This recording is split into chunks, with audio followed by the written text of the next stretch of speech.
Today we are going to start part 3 of metals and non-metals.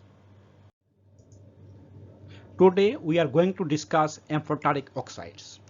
In our last classes, मैंने क्या बताया था?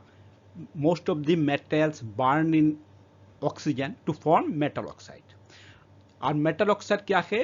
Basic in nature. लेकिन कुछ मेटल ऑक्साइड ऐसा भी है which shows both acidic as well as basic behavior. उसको क्या बोलते हैं? Amphoteric oxide. क्लियर? तो हम क्या लिखेंगे? Most of the metal oxides are basic in nature, लेकिन some metal oxide such as aluminium oxide, zinc oxide show both acidic as well as basic behaviour. तो कुछ मेटल ऑक्साइड शो करता है अपना को बहुत acidic as well as basic behaviour. तो हम एक एग्जांपल ले लेते हैं एल्यूमिनियम ऑक्साइड. ठीक, Al2O3. हमने इसको एसिड के साथ रिएक्शन करवा के देखता हूं क्या बनता है. जब हम एसिड के साथ रिएक्शन करवाता हूं तो क्या करेंगे? एल्यूमिनियम ये हाइड्रोजन को हटाएंगे करके यहाँ पे खुद बैठेंगे तो एल्यूमिनियम क्लोराइड बन गया. एल्यूमिनियम का बैलेंसी है 3 एंड क्लोराइड का बैलेंसी है 1 प्लस 3 मॉलिक्यूल्स ऑफ वाटर. तो हम क्या देख रहा हूँ? सॉल्ट प्लस वाटर बन रहा है. दैट मीन्स ये जो एल्यूमिनियम हाइड्रोक्साइड है, सॉरी एल्यूमिनियम ऑक्साइड जो है वो किस तरह से बिहेव कर रहा है? As a base. तभी तो acid plus base is equal to salt plus water. Now हम आप देखेंगे बेस के साथ किस तरह से उसका रिएक्शन है. तो हमने फिर से एल्यूमिनियम ऑक्साइड लेंगे और बेस लेंगे एक sodium hydroxide. Sodium hydroxide is a base. उस टाइम में भी क्या देख रहा हूं? क्या बन रहा है? Sodium aluminate NaLO2 that is a salt plus water. In this case ये जो एल्यूमिनियम ऑक्साइड है वो किस तरह से बिहेव कर रहा है? ये बिहेव कर रहा है एसिडिक. इस पर हो गया ये एसिडिक. ठीक, तो acid plus base is equal to salt plus water. तो हम क्या लिखेंगे इसमें? Aluminium oxide reacts with acid and bases to form salt plus water. Clear? तो हम क्या और भी क्या आगे बढ़ाएंगे कि ये जो मेटल ऑक्साइड है जो बिहेव करता है एसिडिक और बेसिक, हम इसको बोलेंगे amphoteric oxide. Such metal oxides which react with acids और as well as bases to produce salt and water are known as amphoteric oxide. I think now amphoteric oxide आप लोगों को क्लियर हो गया. Let me erase it. Student, अब हम लेंगे एक एग्जांपल से zinc oxide. Zinc oxide acid के साथ रिएक्शन करके क्या बन रहा है? एक सॉल्ट बन रहा है. कौन सी सॉल्ट? Zinc chloride. और क्या बन रहा है? वाटर बन रहा है. That means zinc oxide here behaves as a base. तो base plus salt is base plus acid is equal to salt plus water. Again let us see ये सोडियम हाइड्रोक्साइड कोई भी बेस के साथ किस तरह से रिएक्शन कर रहा है. let us see zinc oxide plus sodium hydroxide. तो क्या बन रहा है? Sodium zincate Na2ZnO2. तो ये एक सॉल्ट है और क्या बन रहा है? वाटर बन रहा है. This time this zinc oxide behaves as a base. इसका मतलब है कि zinc oxide can behave as an acid and also as an base. So it is an amphoteric oxide. Clear? अब जो देखो most of the metal oxides जो है are insoluble in water, लेकिन जो कुछ मेटल ऑक्साइड ऐसा भी है which is soluble in water to form alkalis. Sodium oxide and potassium oxide dissolve in water to form alkalis. Let us see sodium oxide that is Na2O plus water क्या बन रहा है? Sodium hydroxide is an alkali, is a base which is soluble in water, that is it is a base or alkali.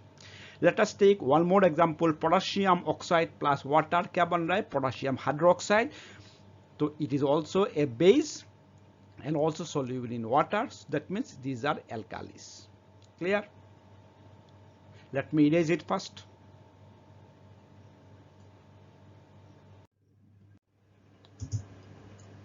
Student, अब हम anodising क्या है इसके बारे में जानने की कोशिश करूंगा.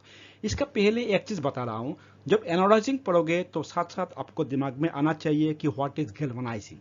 आपने क्लास 7 में ऑलरेडी आप लोग इसका बारे में जान चुके हैं. क्या है थोड़ा सा याद कर लो. गैल्वेनाइजिंग क्या है? Depositing a layer of zinc metal on the surface of an iron metal. किस लिए? To stop the oxidation, that is इसका रास्ट करने से रुकने के लिए. ठीक इसी तरह से एनोडाइजिंग क्या है? Anodising is the process of forming a thick oxide layer of aluminium. Clear. Aluminium क्या करता है, develops a thin layer of oxide when it is exposed to air. और ये जो एक्सपोज करके जो लेयर बना दिया, ये क्या करता है, it provides a resistance to further corrosion. और resistance can be improved by making the oxide layer thicker. Clear. तो हम क्वेश्चन के किस तरह से करेंगे, देखो, ड्यूरिंग एनोडाइजिंग हम क्या करेंगे, एक क्लीन एल्यूमिनियम आर्टिकल जो है इसको बनाएंगे एनोड। एनोड मीन्स आप पॉजिटिव टर्मिनल के साथ इसको जोड़ देंगे, positive terminal of the battery के साथ इसका जोड़ देंगे तो इट बिकम्स एनोड। और क्या करेंगे, इसको इलेक्ट्रोलाइज करेंगे विथ डाइल्यूट सल्फ्यूरिक एसिड। तो क्या होगा, ऑक्सीजन गैस क्या होगा, evolve at the anode, anode is positive, तो reacts with aluminium to make a thicker protective oxide layer. इसको यह क्या करता है, हमें एल्यूमिनियम मेटल को जो ऑक्सीडेशन होगी और थिकर लेयर बना दिया, तो इट प्रोटेक्ट्स और resistance from further oxidation. Clear. The oxide layer can be died easily to give an attractive finish on aluminum oxide. Okay student, let me erase it first.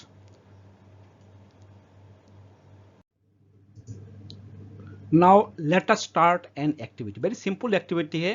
इसमें क्या लिखा, activity 3.1 आपका NCERT books में है, What happens when metal react with water। इसके लिए क्या करेंगे, हम कुछ सैंपल्स लेंगे मेटल की से, एल्यूमिनियम लिया, कॉपर लिया, आयरन लिया, lead, magnesium, zinc, sodium and potassium, all are metal. Small pieces हमने ले लिया और क्या करेंगे, स्मॉल पीसेस जो है वो सेपरेटली एक एक बीकर में हम डालेंगे, वो फिल्ड विथ कोल्ड वाटर। इस बार हम सबसे पहले क्या लिया, कोल्ड वाटर लिया, ठीक है। और इसके बाद क्वेश्चन क्या है, which metals reacted with cold water, arrange them in the increasing order of their reactivity with cold water। और जो कोल्ड वाटर के साथ रिएक्शन नहीं करता है तो हम क्या करेंगे, इसका पहले एक क्वेश्चन है, did any metals produce fire on water, और एक क्वेश्चन है, does any metal start floating after some time.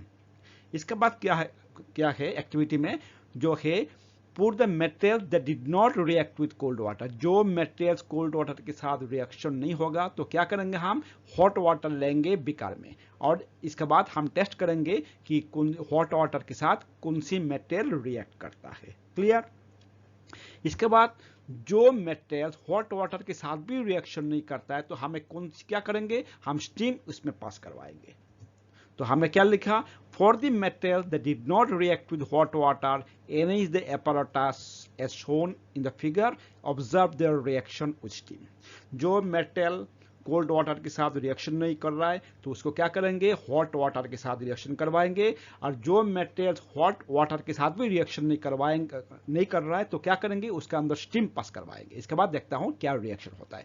तो ये जो एक्टिविटी है आपको याद करने की कोशिश मत करो, खाली समझ लो क्या है। अब हम फिगर का ऊपर जा रहे हैं कि फिगर क्या है। इसका पहले एक दो क्वेश्चन है इसमें, which metals did not react with steam even with steam, arrange the metals in decreasing order of reactivity with water। तो आपने समझ लिया कि एक्टिविटी क्या है। इसके बाद हम देख लेते हैं फिगर में किस तरह से जो मेटेरियल्स कोल्ड वाटर के साथ भी रिएक्शन नहीं हो रहा है, हॉट वाटर के साथ रिएक्शन में नहीं हो रहा है, तो इसके अंदर स्टीम पास करवाएंगे। किस तरह से, एक एपराटस में आपको दिखा रहा हूं। तो स्टूडेंट ये है आपका एक सिंपल एपराटस, स्टीम पास करवाएंगे। किस तरह से, देखो, हमने मेटल सैंपल्स लिया और क्या किया, glass wool soak to it water, इसमें वाटर है, जब हीट करेंगे स्टीम पास होगा, कहाँ पे, मेटल के ऊपर। तो रिएक्शन करके क्या बनेंगे, एक गैस बनेंगे। कौन सी गैस बनेंगे, हाइड्रोजन गैस। ये हाइड्रोजन गैस पास होके यहाँ पे आ रहा, this is filled with water, bubbles form होगा ऊपर जो है। जब हाइड्रोजन गैस बनते रहेंगे तो धीरे धीरे वाटर लेवल नीचे आते रहेंगे to give the space of hydrogen gas. तो आपका एमसीक्यू पॉइंट ऑफ व्यू के लिए ये आपको ड्रॉ नहीं करना पड़ेगा, लेकिन इट इज ऑल्सो इम्पोर्टेंट क्योंकि ये पिक्चर जो है आपको एपराटस दिखा देगा और पूछेंगे यहाँ पे क्वेश्चन मार्क दे देंगे, व्हिच गैस इज इवॉल्व। तो आपको क्या लिखना पड़ेगा, हाइड्रोजन गैस। तो आप इस तरह से, इस एंगल से आप लोग इसको देख लो ठीक तरह से। Let me erase it. तो स्टूडेंट सबसे पहले क्या क्वेश्चन था, Which materials reacted with cold water? Arrange them in the increasing order of their reactivity with cold water. Did any metal produce fire on water? ये सब question था। हम देखते हैं किस तरह से रिएक्शन होता है इसमें। सबसे पहले देखो मेटल जो है कौन सी हाइड्रो रिएक्टिव, कौन सी मेटल, सोडियम, पोटेशियम, लिथियम। तो हम देखते हैं metals like sodium, potassium react violently with cold water. ठीक है। In case of sodium and potassium, reaction is so violent and exothermic that the evolved hydrogen gas immediately catches fire. Clear? यहाँ पे एक question भी है कि which gas did any metal produce fire on water? Yes. कौन सी metal? Sodium, potassium is so violent and exothermic that hydrogen gas evolved immediately catches fire. तो हम इसका रिएक्शन भी देख लेते हैं। पोटेशियम लिया और क्या लिया, इसमें वाटर डाल दिया, वाटर में डाल दिया, क्या बन रहा है, एक बेस बन रहा है, strong base, potassium hydroxide with the evolution of hydrogen and heat energy. So it is an exothermic reaction. चलो इस बार पोटेशियम की जगह में हम क्या लेते हैं, सोडियम लेते हैं। सोडियम प्लस वाटर तो क्या बनेंगे, सोडियम हाइड्रोक्साइड, स्ट्रॉन्ग बेस, और hydrogen plus large amount of heat. इसका मतलब है सोडियम पोटेशियम जो है वो कोल्ड वाटर के साथ रिएक्शन कर लेता है। क्लियर? और देखता हूं रिएक्शन ऑफ कैल्शियम कैसे रिएक्ट करता है कोल्ड वाटर के साथ। ये भी रिएक्शन करता है लेकिन थोड़ी सी लेस वायलेंट है। Reaction of calcium with water is less violent. Heat evolved is not sufficient, इतना हीट नहीं होगा जो हाइड्रोजन गैस में आग लग जाए। क्लियर? तो हम देखते हैं इसका रिएक्शन क्या है। Calcium plus water is equal to calcium hydroxide a base plus hydrogen gas. Clear? अब एक क्वेश्चन और है, does any metal stick with metal, does any metal start floating after some time. ये क्वेश्चन था। Does any metal start floating after some time? Yes. Calcium and magnesium starts floating. किस लिए?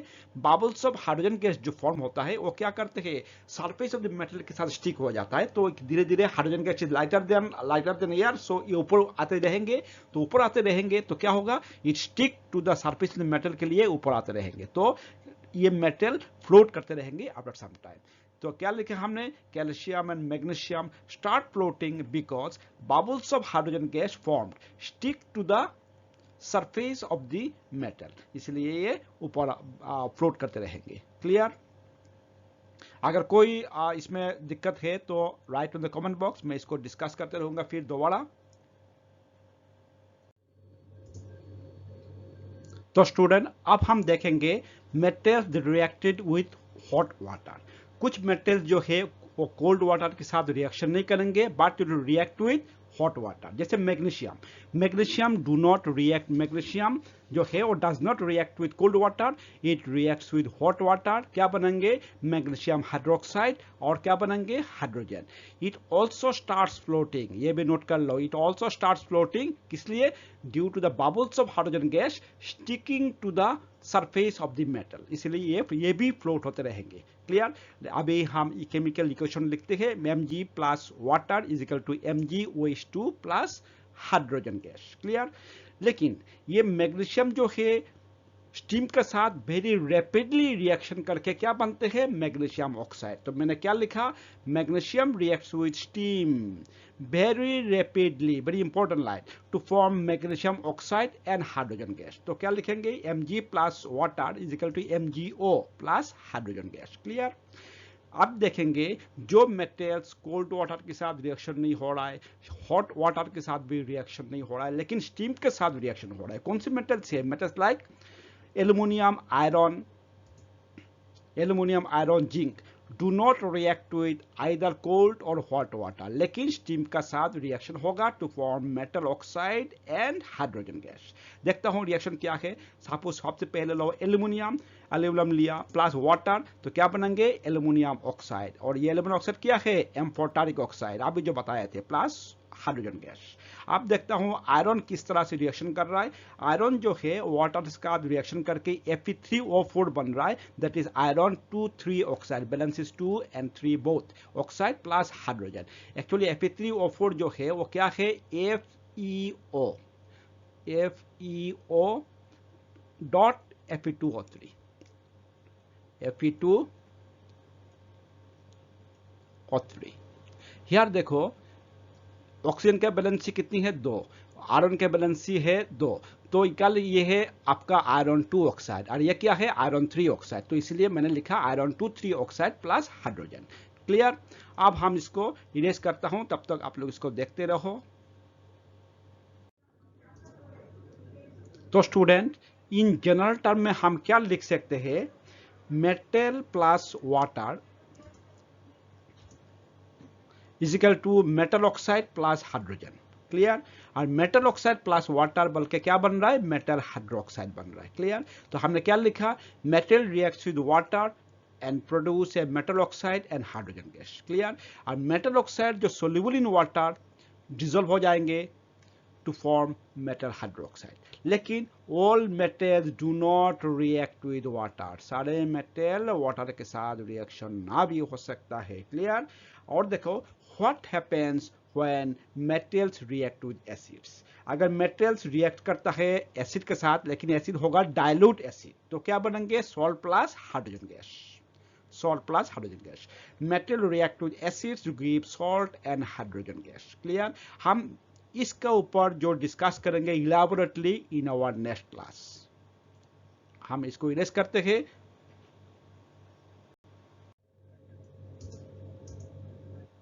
तो students आप लोग wait करो part 4 के लिए, soon I am going to release it.